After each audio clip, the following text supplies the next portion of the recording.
HSC পরীক্ষার্থীদের জন্য finance first পেপারে নবম অধ্যায় ঝুঁকি ও মুনাফার হার চ্যাপ্টারটা খুবই গুরুত্বপূর্ণ। এই চ্যাপ্টার থেকে 2024 সালের এইচএসসি পরীক্ষার্থীদের 20 মার্কস আসবে, কনফার্ম আসবে। আর সাধারণত 10 মার্কস আসে, কখনো 20 মার্কস আসে, বাট 24 সালের জন্য অবশ্যই 20 মার্কস আসবে। আচ্ছা, কমপক্ষে 20 মার্কস আসবে। আর এই 20 মার্কস পাওয়ার জন্য আমি তোমাদেরকে দুটি ক্লাসে 4টি অঙ্ক করাবো। প্রথম ক্লাসে আজকে যে কাজটা করব, আজকে দুটি অঙ্ক সলিউশন করে দিব। টোটাল 4টি অঙ্ক করলে তোমরা এই চ্যাপ্টারের সবগুলো অঙ্কই পারবা। আজকে দুটি অঙ্ক করার জন্য যে সূত্রগুলো তোমাদেরকে মুখস্থ করতে হবে: 1 নাম্বার গড় মুনাফার হার আরবার, 2 নাম্বার আদর্শ বিচ্যুতি, 3 নাম্বার বিভেদাঙ্ক মানে সিভি, আর 4 নাম্বার হচ্ছে প্রয়োজনীয় আয়ের হার। ওকে, আজকে দুটি অঙ্কের জন্য তোমাদেরকে এই 4টি সূত্র মুখস্থ করতে হবে। তো আরবার বের করার দুটি সূত্র আছে, আবার আদর্শ বিচ্যুতি অর্থাৎ সিগমা বের করারও দুটি সূত্র আছে। কখন কোন সূত্র ইউজ করব? অঙ্কে যদি শুধু আয়ের হার দেওয়া থাকে তখন গড় মুনাফার হার বের করার জন্য এই সূত্রটা, এবং আদর্শ বিচ্যুতি বের করার জন্য এই সূত্রটা। আর যদি অঙ্কের মধ্যে আয়ের হার এবং সম্ভাবনা দেওয়া থাকে তখন প্রত্যাশিত আয়ের হার বা গড় মুনাফার হার বা আরবার বের করার জন্য এই সূত্রটা, এবং আদর্শ বিচ্যুতি বের করার জন্য এই সূত্রটা। ওকে, আচ্ছা, আমরা প্রথম অঙ্কে যাই। এখানে ক এবং খতে সাধারণত থিওরিটিক্যাল কোয়েশ্চেন করে, আর গ নাম্বার এবং ঘ নাম্বার প্রশ্নে ম্যাথমেটিক্যাল কোয়েশ্চেন করে। গ নাম্বার প্রশ্নতে বলা হয়েছে সিকিউরিটি এ এবং সিকিউরিটি বি এর গড় আয়ের হার নির্ণয় করো। গড় আয়ের হার মানে হচ্ছে কি? আরবার। খেয়াল করো, আরবার বের করার সূত্র আমরা জানি কয়টা? দুটি সূত্র, এই একটা, এই একটা। কোনটা আমরা ইউজ করব? গড় মুনাফার হার বা আরবার বের করার জন্য কোন সূত্রটা আমরা ইউজ করব? আমি আগেই বলেছিলাম, যদি অঙ্কের মধ্যে শুধু আয়ের হার দেওয়া থাকে তাহলে এই যে প্রথম সূত্রটা, আর যদি আয়ের হারের সম্ভাবনা দেওয়া থাকে তাহলে দ্বিতীয় সূত্রটা। এই অঙ্কে দেখো তো, এখানে শুধু আয়ের হার দেওয়া আছে, সম্ভাবনা দেওয়া নাই, সো আমরা ইউজ করব এখানে প্রথম সূত্রটা, summation R divided by N. ওকে,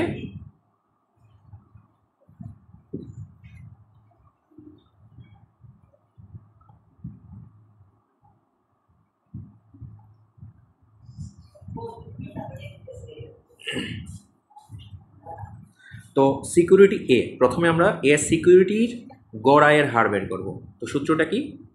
গড় আয়ের হার, সিকিউরিটি এ গড় আয়ের হার সমান হচ্ছে summation R divided by N. এখানে সামেশন আর মানে কি? আর দিয়ে বোঝায় রেট অফ রিটার্ন অর্থাৎ আয়ের হার। সামেশন আর মানে হচ্ছে আয়ের হারের যোগফল। এই যে এখানে সিকিউরিটি এ আছে না, সিকিউরিটি এর আয়ের হার আছে 4টা, এই 4টার যোগফলই হচ্ছে সামেশন আর।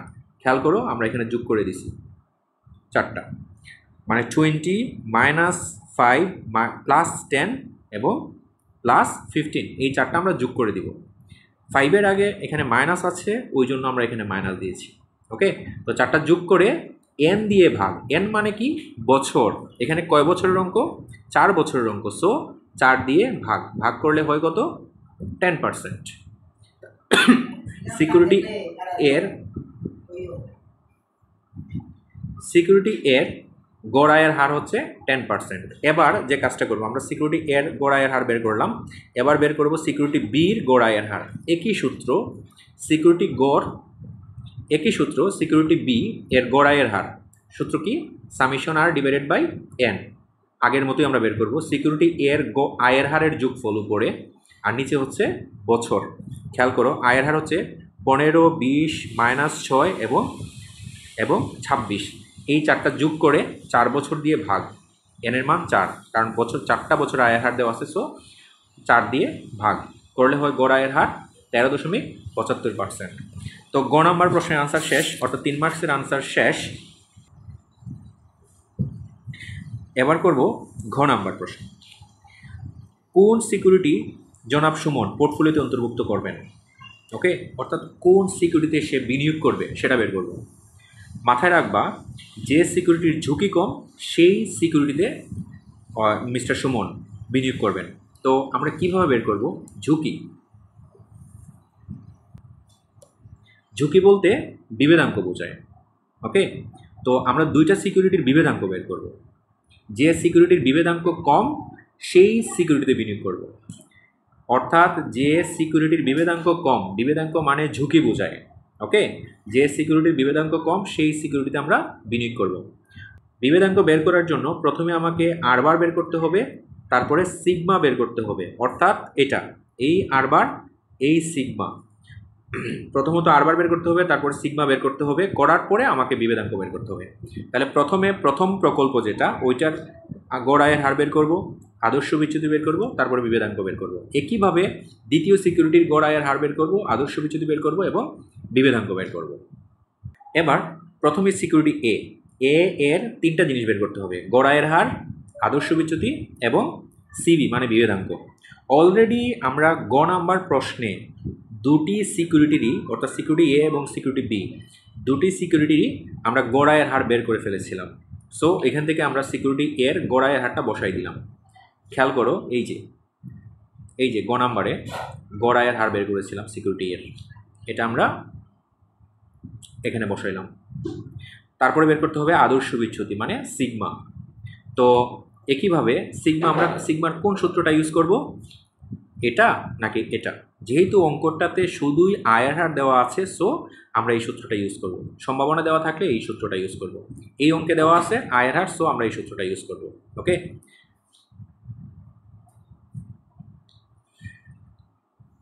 আদর্শ বিচ্যুতি সূত্রটা হচ্ছে কি, root over summation R minus R bar whole square divided by N minus 1। Okay, এখানে আর বলতে আয়ের হার বোঝাচ্ছে। ওকে, সিকিউরিটি এর আয়ের হার কি, এই যে 20%, 5%, 10%, 15%, এগুলো হচ্ছে আর এর মান। আর বার হচ্ছে গড় আয়ের হার, এই যে 10%। এখানে এন হচ্ছে বছর, 4 বছর, 4 বছরের অঙ্ক, 4 বছর, সো এন হচ্ছে 4 আর সূত্রের 1। ওকে, এবার মান বসাবো, রুট ওভার দিলাম, দেওয়ার পর এই যে আর এর মানটা কত, প্রথম বছর 20%, সো বসাইলাম 20। তারপরে কি মাইনাস আর বার মানে কি, এই যে গড়াইয়ের হার 10%, 10 উপরে স্কোয়ার। তারপরে কি গেল প্রথম বছর, সামেশন মানে যোগ, এই যে যোগ বসাইলাম। আবার আর মাইনাস আর বার, এখানে দ্বিতীয় বছর আর কত, -5, এই যে -5। তারপরে আর বার হচ্ছে কি, এই যে 10 হোল স্কোয়ার। আবার প্লাস তৃতীয় বছর আর হচ্ছে 10, এই যে 10, আর বার হচ্ছে এই যে আবার 10%, 10 হোল স্কোয়ার। আবার প্লাস দিয়ে আবার আর মাইনাস আর বার, এখানে আর কত, 4 নম্বর বছর আর হচ্ছে 15, এই যে 15 মাইনাস আর বার হচ্ছে 10 whole square divided by n minus 1 মানে হচ্ছে কি 4 মাইনাস 1, অর্থাৎ 4 বছরের অঙ্ক 4 মাইনাস 1। ওকে, এবার ক্যালকুলেশন করব, করার পরে আদর্শ বিচ্যুতি বের হবে 10.80%। তো সিকিউরিটি এর আর বার গেল, আদর্শ বিচ্যুতি মানে সিগমা গেল। এবার বের করবো আমরা বিভেদাঙ্ক মানে ঝুঁকিটা বের করব। তো খেয়াল করো, বিভেদাঙ্ক বের করার জন্য সূত্র হচ্ছে কি, sigma by R bar into 100 মানে গড়াইয়ের হার ডিভাইডেড বাই আদর্শ বিচ্যুতি ইন্টু 100। অলরেডি আমরা সিগমার মানটা বের করেছি, এই যে 10.8, আর আর বারের মান বের করেছিলাম 10%, নিচে 10। তো 10.8কে 10 দিয়ে ভাগ ইন্টু 100 করলেই হবে কি বিভেদাঙ্ক। অর্থাৎ সিকিউরিটি এ এর বিভেদাঙ্ক 108%, অর্থাৎ সিকিউরিটি এর ঝুঁকি হচ্ছে 108%। একইভাবে আমরা সিকিউরিটি বির বিভেদাঙ্ক বের করবো। তো বিভেদাঙ্ক বের করার জন্য কি করতে হবে, সেম আগের মতো, প্রথমে গড়াইয়ের হার, তারপরে আদর্শ বিচ্যুতি, তারপরে বিভেদাঙ্ক। খেয়াল করো, সিকিউরিটি বির গড় আয়ের হার অলরেডি আমরা বের করেছি গ নাম্বারে, সিকিউরিটি বির গড় আয়ের হার বের করেছি গ নাম্বার থেকে এখানে বসালাম। তারপরে আদর্শ বিচ্যুতি বের করতে হবে, আদর্শ বিচ্যুতি বের করার সূত্র এটা সেম, একইভাবে সিকিউরিটি এর যেভাবে বের করেছিলাম একইভাবে সিকিউরিটি বির আদর্শ বিচ্যুতিটা বের করব। ওকে, আচ্ছা, তারপর হচ্ছে বিভেদাঙ্ক, একইভাবে আগের মতো sigma by R bar into 100। তো সিগমার মান এই যে বের করলাম, আর বারের মান এই যে বের করলাম। ওকে, মান বসিয়ে বিভেদাঙ্ক কত? 101.2%। তো দেখলাম সিকিউরিটি বির বিভেদাঙ্ক মানে ঝুঁকি হচ্ছে 101.2%। প্রশ্নটা ছিল কোন সিকিউরিটি জনাব সুমন পোর্টফোলিওতে অন্তর্ভুক্ত করবেন। ওকে, তো আমি বলেছিলাম যে সিকিউরিটির বিভেদাঙ্ক কম মানে ঝুঁকি কম সেই সিকিউরিটিতে কি সে বিনিয়োগ করবেন। ওকে, তো সিকিউরিটি বি এর বিভেদাঙ্ক হচ্ছে 101%, মানে ঝুঁকি 101%। আর সিকিউরিটি এ এর বের করেছিলাম ঝুঁকি হচ্ছে 108%। তার মানে দেখলাম আমরা যে সিকিউরিটি এ থেকে সিকিউরিটি বি এর কি বিভেদাঙ্কটা কম, সো সিকিউরিটি বিতে উনি বিনিয়োগ করবেন। আমরা আনসারটা এইভাবে লিখব, সিকিউরিটি বি জনাব সুমন পোর্টফোলিওতে অন্তর্ভুক্ত করবেন, কারণ সিকিউরিটি বি এর বিভেদাঙ্ক সিকিউরিটি এ থেকে কম। এই যে এইভাবে আনসারটা করব। ওকে, তো 1 নাম্বার অঙ্কের ঘ নাম্বারটা গেল, অর্থাৎ 4 মার্কস কমপ্লিট হলো। আমি আবার রিপিট করছি যে ঘ নাম্বার প্রশ্নটা কি বলেছিল, যে কোন সিকিউরিটি জনাব সুমন পোর্টফোলিওতে অন্তর্ভুক্ত করবেন। তার মানে কোন সিকিউরিটি, যে সিকিউরিটির ঝুঁকি কম। আর ঝুঁকিটা বের করার জন্য অর্থাৎ বিভেদাঙ্ক বের করার জন্য আমার কয়টা জিনিস লাগে? গড় মুনাফার হার লাগে, আদর্শ বিচ্যুতি লাগে, তারপরে বিভেদাঙ্ক বের করতে হয়। ওকে, একইভাবে সিকিউরিটি এর 3টা জিনিস বের করবো আমরা, সিকিউরিটি বির এই 3টা জিনিস বের করবো, গড় মুনাফার হার, আদর্শ বিচ্যুতি এবং বিভেদাঙ্ক। যেটার বিভেদাঙ্ক কম সেই সিকিউরিটি তার পোর্টফোলিওতে অন্তর্ভুক্ত করবেন। ওকে, অথবা ওই সিকিউরিটিতে সে বিনিয়োগ করবেন। গেল 1 নাম্বার অঙ্ক। এবার আসি দ্বিতীয় অঙ্কে। দেখো এই অঙ্কে সম্ভাবনা দেওয়া আছে এবং আয়ের হার দেওয়া আছে। এখানে আরেকটা তথ্য দেওয়া আছে নিচে, বক্সের নিচে, যে অন্যদিকে মিস্টার জাহাঙ্গীর এমন একটি সিকিউরিটিতে বিনিয়োগের সিদ্ধান্ত নিয়েছেন যার বেটা 1.5, উল্লেখ্য বাজার আয়ের হার 12%, ঝুঁকিমুক্ত আয়ের হার 5%। গ নাম্বার প্রশ্নে বলা আছে যে মিস্টার জাহাঙ্গীরের সিকিউরিটির প্রয়োজনীয় আয়ের হার নির্ণয় করো। তো আমাকে জানতে হবে প্রয়োজনীয় আয়ের হার বের করার সূত্রটি। খেয়াল করো, এটা হচ্ছে প্রয়োজনীয় আয়ের হার বের করার সূত্র। এই যে R equal to R F plus R M minus R F into B. এখানে আর এফ মানে কি? আর এফটা হচ্ছে ঝুঁকিমুক্ত আয়ের হার। কি? ঝুঁকিমুক্ত আয়ের হার। কোথাও অঙ্কে অনেক সময় সরাসরি বলা থাকে যে ঝুঁকিমুক্ত আয়ের হার এত %, আবার কখনো বলা থাকে ট্রেজারি বিলের আয়ের হার এত %। ওই ট্রেজারি বিলের আয়ের হার যেটা, সেটাই হচ্ছে ঝুঁকিমুক্ত আয়ের হার। ওকে, আচ্ছা। তারপর হচ্ছে আর এম। আর এম হচ্ছে বাজার আয়ের হার, সরাসরি থাকবে বাজার আয়ের হার। এই যে আর এম হচ্ছে বাজার আয়ের হার। তারপরে সূত্রের আর এফ তো বললাম একটু আগে। বি, বি মানে বিটা। ওকে, বি মানে কি? বিটা। তো অঙ্কে সরাসরি বিটাও থাকতে পারে, আবার অনেক সময় বলতে পারে অপরিহারযোগ্য ঝুঁকি এত, আবার অনেক সময় বলতে পারে যে বাজার ঝুঁকি এত। তো বাজার ঝুঁকি যা, অপরিহারযোগ্য ঝুঁকি যা, বিটা সেম জিনিস। ওকে, আমরা অঙ্কে যাই। খেয়াল করো, গ নাম্বার বলছে কি প্রয়োজনীয় আয়ের হার। এই যে প্রয়োজনীয় আয়ের হার বের করার সূত্রটা আমরা বসালাম। বসানোর পরে আর এফ, আর এফ মানে কি বলছিলাম আমি? ঝুঁকিমুক্ত আয়ের হার। খেয়াল করো এখানে ঝুঁকিমুক্ত আয়ের হার দেওয়া আছে, এই যে ঝুঁকিমুক্ত আয়ের হার 5%। তারপরে দেওয়া আছে কি আর এম দরকার। ওকে, তো ঝুঁকিমুক্ত আয়ের হার বসাইলাম 5%। আর এম, আর এম মানে কি বলছিলাম? যে বাজার আয়ের হার। খেয়াল করো এখানে বাজার আয়ের হারটা দেওয়া আছে কত %? 12%। এই যে 12%, আর এম মানে 12%। তারপরে আর এফ ঝুঁকিমুক্ত আয়ের হার 5% ছিল, এই যে 5%। তারপরে বিটা, বি মানে বিটা, এই যে বিটা দেওয়া আছে কি 1.5। এবার ক্যালকুলেশন করে বের করলাম 15.5, অর্থাৎ প্রয়োজনীয় আয়ের হার হচ্ছে 15.5। 3 মার্কস কমপ্লিট এখানে গ নাম্বার। ঘ নাম্বার প্রশ্নটা খেয়াল করো।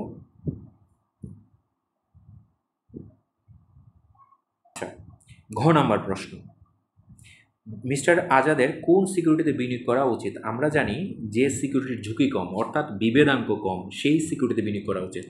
অর্থাৎ মিস্টার আজাদের স্টক এক্সের বিভেদাঙ্ক বের করতে হবে এবং স্টক ওয়াই এর বিভেদাঙ্ক বের করতে হবে। ওকে, আর বিভেদাঙ্ক বের করার জন্য আমরা জানি বিভেদাঙ্ক সূত্র কি? Sigma by R bar, sigma by R bar into 100। অর্থাৎ আমাকে আগে আর বার বের করতে হবে, তারপর সিগমা বের করতে হবে, তারপরে বিভেদাঙ্ক বের করতে হবে। এই যে আর বার, সিগমা এবং বিভেদাঙ্ক, দুইটা স্টকেরই আমরা এই তিনটা জিনিস বের করব। ওকে, এখন প্রশ্ন হচ্ছে,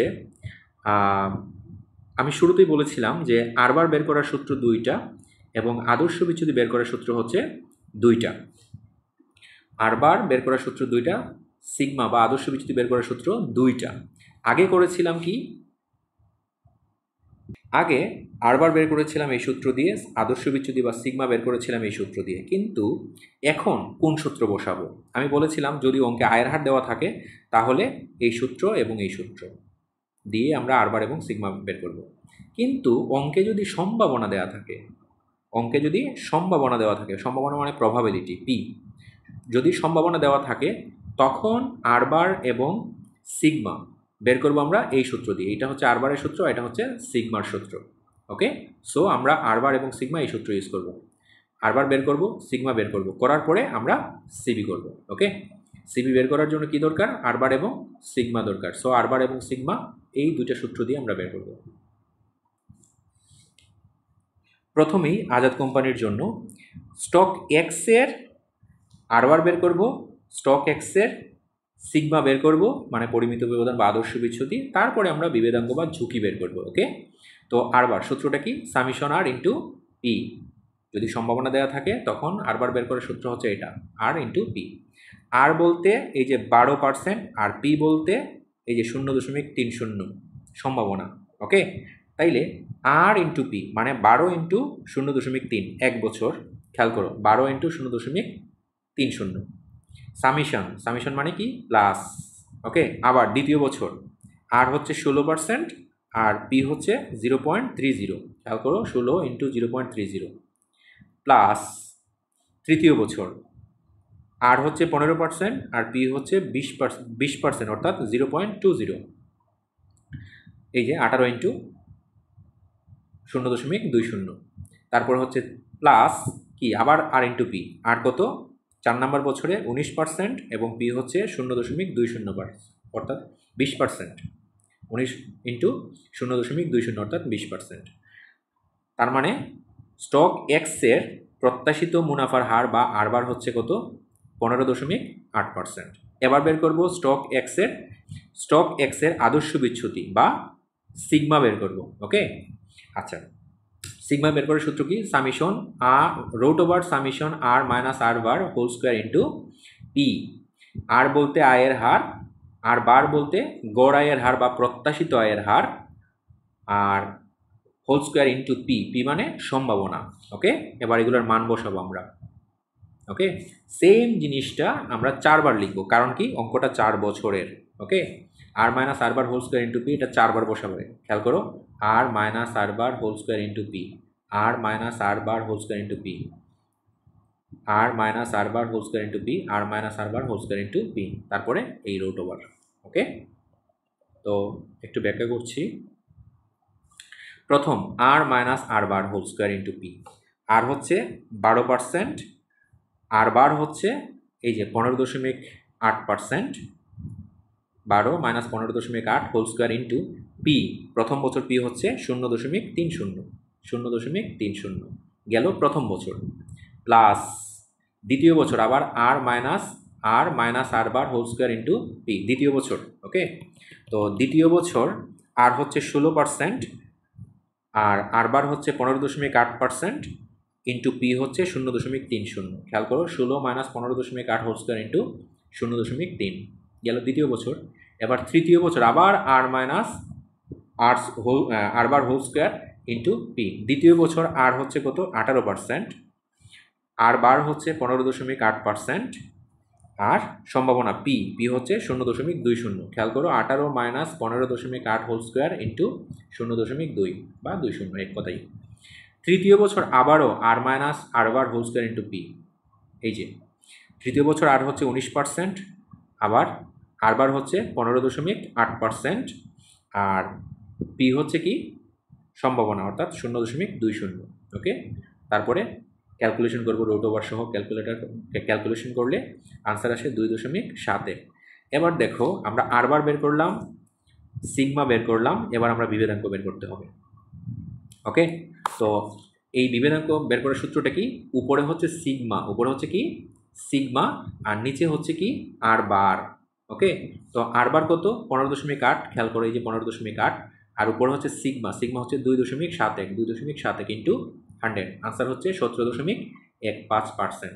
অর্থাৎ অর্থাৎ যে স্টক এক্সের বিভেদাঙ্ক 17.15%, মানে হচ্ছে স্টক এক্সের ঝুঁকি হচ্ছে 17.15%। এবার আমরা বের করব স্টক ওয়াই এর বিভেদাঙ্ক। ওকে, স্টক এক্স এর বিভেদাঙ্ক বের করেছি, মানে ঝুঁকি বের করেছি। এবার বের করবো কি স্টক ওয়াই এর বিভেদাঙ্ক বা ঝুঁকি। সেম আগের মতোই বসাবো। তো আমরা জানি বিভেদাঙ্ক বের করার জন্য কি দরকার? বিভেদাঙ্ক সূত্রটা কি? সিবি সমান কি sigma by R bar into 100। Okay, তো প্রথম বের করতে হবে আর বার, তারপরে বের করতে হবে সিগমা, ওকে, তারপরে সিবি। খেয়াল করো সেম আগের মতো, এই যে আর বার প্রত্যাশিত আয়ের হার, তারপর সিগমা, তারপরে সিবি। ওকে, কোন তথ্য দিয়ে? এই যে স্টক ওয়াই এর তথ্য দিয়ে। যেভাবে আমরা এক্সের আর বার, সিগমা এবং সিবি বের করেছিলাম, একইভাবে স্টক ওয়াই এর আর বার, সিগমা এবং সিবি বের করব।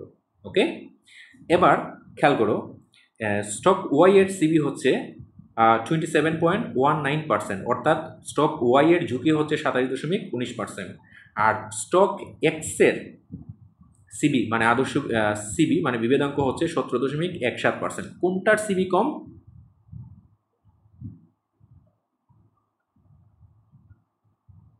স্টক এক্সের সিবিটা কম, 17.15%। প্রশ্নটা কি ছিল যে মিস্টার আজাদ কোন সিকিউরিটিতে বিনিয়োগ করবেন? আমি বলেছিলাম কি যে সিকিউরিটির বিভেদাঙ্ক কম সেই সিকিউরিটিতে সে বিনিয়োগ করবে, তার মানে স্টক এক্সে সে বিনিয়োগ করবে, কারণ স্টক এক্সের কি সিবিটা কম। সো আমরা এইভাবে মন্তব্য করব যে স্টক এক্সের বিভেদাঙ্ক স্টক ওয়াই এর তুলনায় কম, তাই জনাব আজাদের স্টক এক্সে বিনিয়োগ করা উচিত। তোমরা এই দুটি অঙ্ক ভালো করে প্র্যাকটিস করো এবং এই দুটি অঙ্কের মতো করে তোমরা বাসায় আরও প্র্যাকটিস করো। ওকে, কমপক্ষে এই দুটি অঙ্ক করতেই হবে। ওকে, তাহলে আজকে আমরা যে সূত্রগুলো শেষ করলাম সেটা হচ্ছে কি গড় আয়ের হার, আদর্শ বিচ্যুতি, বিভেদাঙ্ক এবং কি প্রয়োজনীয় আয়ের হার। ওকে, এই সূত্রগুলো দিয়ে অঙ্ক শেষ করলাম। তোমরা বাসায় প্র্যাকটিস করো এই সূত্রগুলো দিয়ে। প্রথমত যে দুটি অঙ্ক আমি করেছি এই দুটি অঙ্ক আগে বাসায় করো, কয়েকবার করো পারলে। আর এই টাইপের অঙ্কগুলো টেস্ট পেপার থেকে প্র্যাকটিস করো। ওকে, আগামী ক্লাসে আরও দুটি অঙ্ক শেষ করে দিব, তাহলে চ্যাপ্টারটা শেষ হয়ে যাবে। ওকে, ভালো থাকো, সুস্থ থাকো, ধন্যবাদ।